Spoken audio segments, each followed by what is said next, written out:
ating pambato na si Cuadro Alas Jandrel Casimiro mga idol ang ating nag-iisang angas ng Pinas. Bagamat nanalo nung nakarang October 13 taong kasalukuyan nga mga idol dito sa isang tinaguriang the best sa all chances ng American Mexicano mga idol na kung saan ay tinalo na ni Cuadro Alas Casimiro ng 1 round lamang.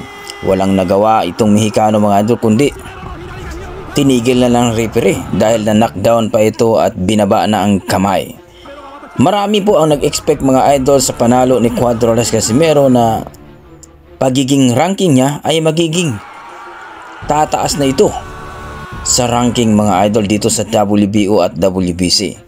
At dito nga mga idol na nag-expect po ang lahat po mga idol na ito si Casimiro ay magiging number 3 o magiging number 4 na ito mga idol dito sa WBO. Pero ngayon po mga idol ay naglabas na po ng ranking itong WBO na si Casimiro ang ating angas ng Pinas mga idol ay nanatili pa rin na rank number 6 dito sa WBO. Hindi man lang inangat kahit isang rank mga idol. Mabuti pa itong si Pilipos ni Tomba. Mula ng rank number 9 ay naging rank number 8 dahil tinalo niya itong si Ugo ni mga idol. At dito mga idol marami talagang nagulat labas na ranking ng WBO mga idol. Wika nga nila ay hindi daw ino-honor ng WBO ang pagkapanalo ni Cuadro Alas Casimiro sapagkat hindi daw nakuha ang timbang dito sa 122. Well mga idol, hindi talaga magandang balita ito sapagkat alam naman natin na si Cuadro Alas Casimiro ay gustong umangat sa ranking para makakuha ng belt dito sa WBO. Naika nga mga idol kung umangat si Cuadro Alas Casimiro at mapalaban uli next year mga idol ay baka magiging number 2 na ito sa WBO. Pero mukhang napurnada mga idol. Lalong lalo na nga mga idol nga ay itong si Alas ngayon ay wala pang promoter.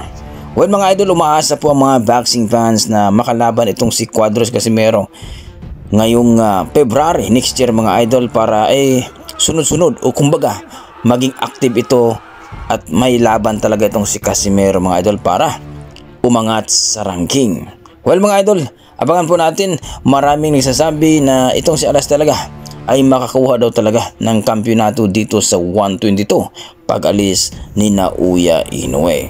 Sa kabilang banda mga idol, etong si Naoya Inoue nga at si Tank Davis mga idol ay kung magkasundo daw itong kampo ni Naoya Inoue at ang kampo ni Saudi promoter mga idol si Alarcik ay pwedeng mapalaban sila. Kumbaga big fight ito mga idol sa catchweight ng 130. Kumbaga mga idol bababa itong si Tank Davis sa 130 at itong si Naoya Inoue ay aakyat sa 130. Kumbaga sa super featherweight division mga idol.